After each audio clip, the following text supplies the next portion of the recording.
Going, push it back. There. Is it straight? Oh. What? Okay, there we go. Hey guys, welcome back to my channel. Today is another video in my musical theater series. All of my stuff is basically gonna be musical theater related. But today is about 10, there could be more, there could be less, who knows. Ways to train at home for musical theater. So let's jump right into it. The first category is singing. How to keep training your voice. This I think is honestly the most doable. Zoom voice lessons work. Hate to admit it, but they do. I would still prefer to be in a studio with the teacher. I think it's just a little smoother and having them there playing the piano. However, Zoom definitely works. I've done voice lessons now through Zoom and through FaceTime, and as long as you both have good connection, it definitely gets the job done. The way I've done it with my teachers is they send me my warm-up piano track, and then I always have a piano backing for any songs that we might be working on. I tend to get a piano backing for the melody and the full accompaniment. In case there is a section I just need the notes plunked out, I have both. But I will say I have definitely done certain exercises where my voice teacher will play the piano on her side, and it works. It definitely works. There's not too much of a delay. There's a little bit, which is why we don't do it for a full warm-up, or definitely not for a full song, because it's hard to stay together with a little bit of a delay. But to do certain exercises or to work a couple sections of a song, if I'm singing a wrong note or something, it definitely can be done. And what's so amazing with online lessons is you don't need to be in the same town or state or even country as the teacher. Well, maybe country would be hard because time zones, but you just have access to so many different types of teachers now. I know I take lessons with my teacher who's still in New York City where I go to school, even though I'm back home. So that is an amazing trait. However, I do acknowledge voice lessons are expensive. So some cheaper options are voice teachers on TikTok. That's a thing. It is so bizarre. Everything's on TikTok. It's amazing. But these are two I recommend. I've actually done lessons with Matt. So if you go and enjoy his video, he's accepting students all the time, and you can do them online with him, which is incredible. But if you don't have the money to do lessons, you can just scroll through the videos these people post. They're gonna give great little tips for technique. A lot of times they'll cover everything, whether you need help with belt, whether you wanna extend your range, whether you think you're having problems being too breathy, whatever it may be, these people will help. There's also filmed voice lessons on YouTube. I know I watch Natalie's all the time. It's another great resource. Obviously, it's not the same as being in person, but it can be super beneficial if you're maybe singing the same song one of her students are working on. Just be aware of the notes she's giving and then apply them to yourself and see if those are corrections you need. And the next thing with music is music theory. You love it or you hate it, but you need to know it. In this industry, it's so beneficial. Whether you're in an ensemble and need to be learning harmonies, even as a lead, you're not always gonna have someone there to plunk out notes for you, to plunk out melody. So it's just, even if you can learn little things, understanding time signatures, what key a song is in, any little bit of knowledge you can pick up will be useful for you. It's gonna be super helpful for auditions, if you get called back the night before. If you can learn piano skills, I think now is the time to do it. There's amazing resources online that you can just go on YouTube and get basic piano knowledge, because, oh my gosh, I just kicked the camera. Okay. Again, if you get music the night before an audition and you can be the one in your apartment just playing that melody and teaching it yourself, you're gonna save so much money in the long run. Even in college, I have to go and get tapings with a pianist. That's what my school calls them, tapings. It's just a 10-minute session with a pianist. But, you know, if you have time now, if you're younger, if you're in middle school or high school, to start picking up those skills, so beneficial. So those are all my advice with voice. I think kind of going into that, the other thing would be start finding material. You might want to sing for auditions. Now's the time to play around with that, build up your book, different audition pieces, listen to new shows all the time. All these little things are gonna just put you leaps ahead for college auditions. And next is dancing, which has been my favorite and probably my least favorite to do from home, because I found I don't like Zoom dance classes and I miss studios, but at the same time, I have loved quarantine for dance in the sense that I can just work on myself, and I've been able to really get picky with my technique and what I need to focus on and kind of create my own at-home classes that work for me. So I'm going to show you my tricks. There you go. Okay, so the way I've been training for dance is I will go on Instagram, specifically Laduca's Instagram. I'll link it right here, because they've been doing free dance classes with a wide range of styles and teachers, and it is so amazing, the industry professionals that they have gotten to do these classes and for free. Guys, take use of these classes. They're amazing. Also, for any aspiring Rockettes like myself, the Rockettes also did free workout classes, and they would do a class teaching their choreography, which is so beneficial. So go and take those classes if that's something you're interested in. Even if maybe you don't want to be a Rockette, it's just another style that it doesn't hurt to learn, that precision jazz.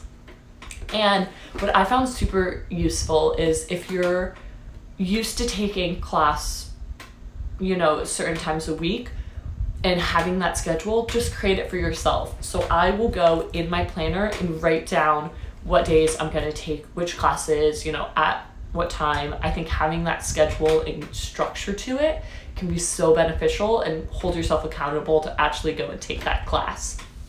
So definitely make use of those. Also, if you're in middle school and high school and you know college auditions or something, you know, that you plan on doing, you want to go to college for this, and maybe you don't have, like, you're just so scared, you're like, I'm not a dancer, you know, I'm terrified to go to a dance call. My biggest advice is, one, get into dance class if you're able to. And I think now's the perfect time, because it can be sometimes hard to get into dance later in life because all the beginner classes might be younger kids, but these are perfect because you can go and find beginner classes and just take them from the comfort of your room, and you don't have to worry about any of that or people watching you, which can be super awesome. But also, my other tip on top of gaining that technique that you get from class is working out and stretching outside of class. I always said I wasn't a turner, but really I realized I just have weak ankles and I never did anything about it. I never took time outside of class to really strengthen certain muscle groups to help in areas I was lacking in class. So during quarantine, I started doing a lot of Pilates. I found Train Like a Ballerina on YouTube. She's super amazing. Catherine Morgan, another free class. She offers ballet class. She'll do bar for beginner, intermediate, advanced, on point. She'll do center, and just puts them on YouTube. Super easy. She also has Pilates and different strengthening and stretching videos. Definitely check them out. You know, if you're saying you've always wanted to get your splits, now's the time to do it. You know, take even just 5 minutes of your day to stretch right and left. You know, do your lunges, you know, stretch your hips, all those muscle groups. And the people I've listed, if you watch their videos, they'll help you in the proper ways to stretch and do so. I hope that all made sense. I feel like I just rambled for a little bit. But yeah, basically, that's dance. Make use of it. This bed right here, that can be your ballet bar. A doorknob can be your ballet bar. The chair I'm sitting on can be used as a ballet. There are so many resources you have just sitting around your home that you can use. Your couch can help you stretch over splits.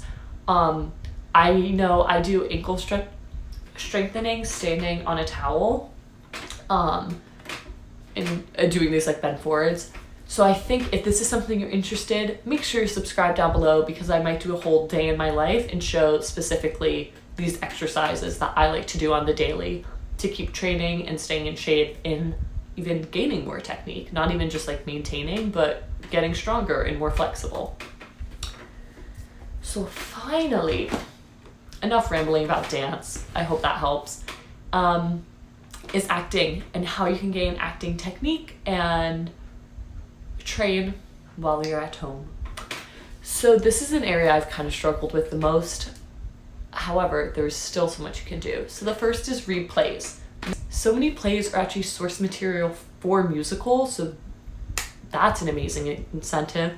But also, it's gonna help you find monologues for auditions, as well as class, and then different scenes that you might want to work on down the road if you're ever in an acting class.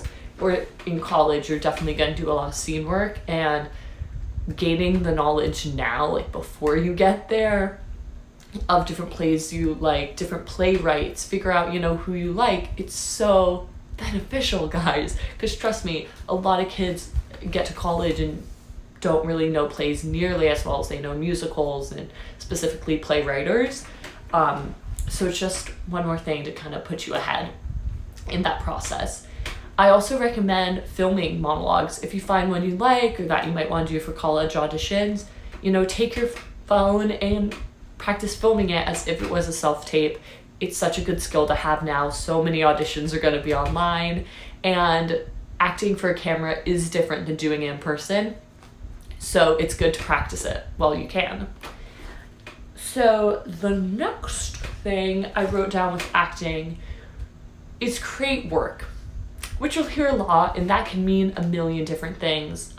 If you're able to get siblings or safely have friends over, you know, do these scenes, film a short film, make a TikTok with acting. Like, these things count. It does make a difference, and it might seem silly, but if you're interested in film, like, these are great ways to practice. I know there's a quote by Billy Porter I love, and he says, if you aren't willing to do the work in your living room, then you're not worthy to do it on a Broadway stage. And I've always really liked that, because it might sound silly to like put on a play with your little brother in your living room when you're older, you know, you might be like, oh, that's something childish. But no, like, that's work, that's creating, and it's great practice to then later do it on a Broadway stage.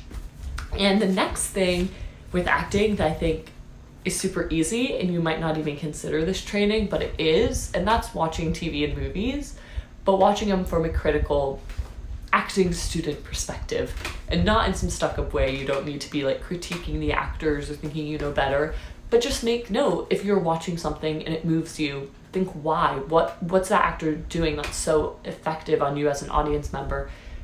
On the other side, if it's bad, if you're watching it and it's not drawing you in, what is it about that show? What is it about the movie? Is it the choices the actor's making? Is it maybe something from a directing standpoint? Being critical like that, it's so beneficial.